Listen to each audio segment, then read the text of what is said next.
Bonjour frères et sœurs, nous sommes aujourd'hui au 4e jour de notre semaine de jeûne et prière. Je vous rappelle que le thème de la semaine, c'est la prière qui ouvre le ciel. Ce matin, nous allons aborder le sous-thème sur comment prier pour activer la faveur de Dieu. Les croyants, et tout particulièrement les chrétiens, vivent simultanément dans deux dimensions. Le monde physique et le monde spirituel. La prière est le point de rencontre entre ces deux réalités. Donc ce n'est donc ni occasionnel ni secondaire. C'est plutôt essentiel. Un mode de vie pour les croyants. Un chemin de communion permanent avec leur Créateur. Pourtant, tous les prières adressées à Dieu semblent ne pas toujours produire le résultat attendu. Il arrive que le ciel paraisse fermé et que Dieu semble silencieux. Pourquoi ? La Bible nous donne une explication claire à ce sujet dans Jacques chapitre 4, le verset 3, où il est dit « Vous demandez et vous ne recevez pas, parce que vous demandez mal, dans le but de satisfaire vos passions. » Dès lors, comment prier de manière efficace pour obtenir des résultats concrets? L'histoire de Anne, racontée dans le premier livre de Samuel, nous offre quelques clés précieuses concernant la prière efficace. Voici un résumé de l'histoire. Anne était l'une des deux épouses de Elkana. Anne, bien que aimée et estimée de son mari, vivait dans une profonde souffrance, car elle était stérile, tandis que l'autre épouse, Pénina, était féconde et avait des enfants. Anne subissait quotidiennement des moqueries de la part de Pénina, de son entourage, car la stérilité à l'époque était perçue comme une honte, un opprobre et voire même une malédiction. Chaque année, la famille Elkana se rendait à Shilo pour prier, pour faire des sacrifices et adorer Dieu. À ces occasions, Anne allait prier au temple avec ferveur, avec persévérance, demandant à Dieu de lui accorder un enfant. Malgré la légitimité de sa prière, elle ne trouva pas exaucement à cela. Dieu ne lui accorda pas ce qu'elle lui demandait. Cependant, un jour, alors qu'elle priait dans le temple, Anne reçut une révélation sur la volonté de Dieu. À partir de ce moment, sa manière de prier changea complètement. Et cette fois-ci, sa prière toucha le cœur de Dieu. Et Dieu va lui exaucer car elle deviendra plus tard, quelques mois plus tard, la maman du prophète Samuel. Et il lui accordera ensuite d'avoir d'autres enfants.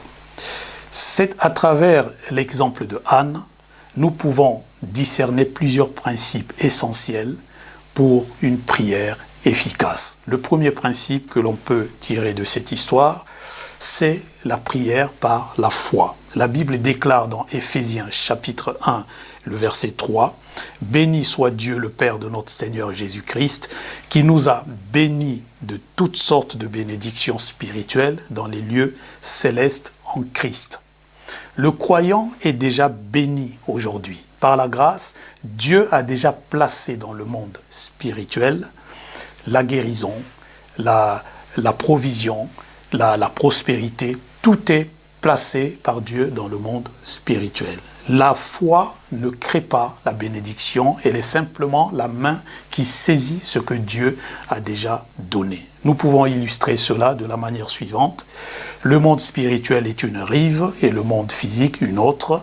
Et entre les deux, il y a un gouffre. Dieu a placé sur la rive spirituelle tout ce dont nous avons besoin.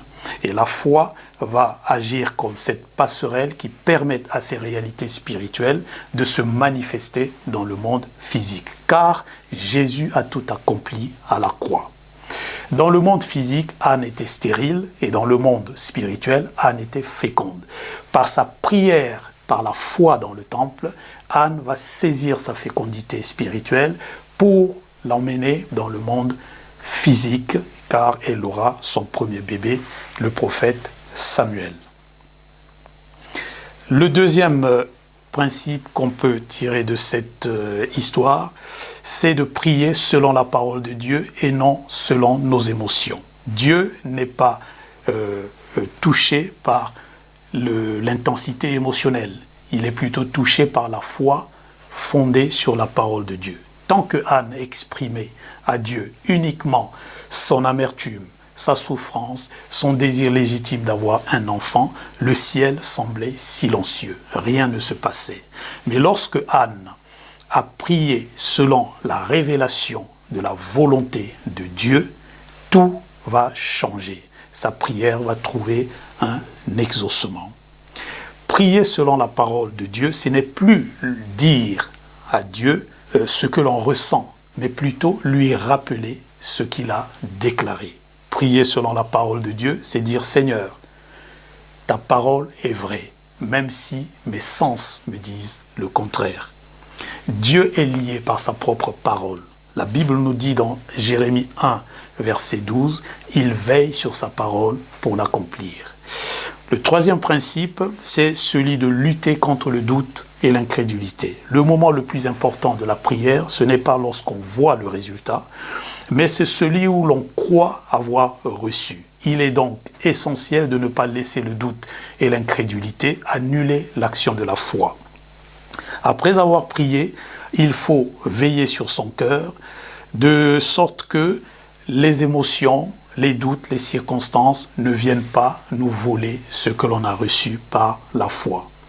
Une fois la parole reçue, l'exaucement saisi par la foi, il faut fermer la porte au doute, il faut fermer la porte à la crainte et persévérer dans la reconnaissance jusqu'à ce que l'invisible devienne visible. Et un dernier principe que l'on peut retenir, c'est de veiller sur notre bouche. La Bible nous rappelle que dans Proverbe 18, verset 21, la Bible nous dit « La mort et la vie sont au pouvoir de la langue. Quiconque l'aime en mangera les fruits. » Les mots ont un poids physique, un poids spirituel, un poids émotionnel. Confessez votre victoire jusqu'à sa manifestation. Alignez vos paroles sur la parole de Dieu plutôt que sur vos émotions. En conclusion, on peut dire que la prière efficace repose sur la foi, l'alignement sur la parole de Dieu, la résistance au doute et à l'incrédulité et une confession juste. Ce n'est pas un simple moment à passer avec Dieu, mais plutôt un mode de vie qui permet au ciel d'agir sur la terre. Soyez bénis, frères et sœurs.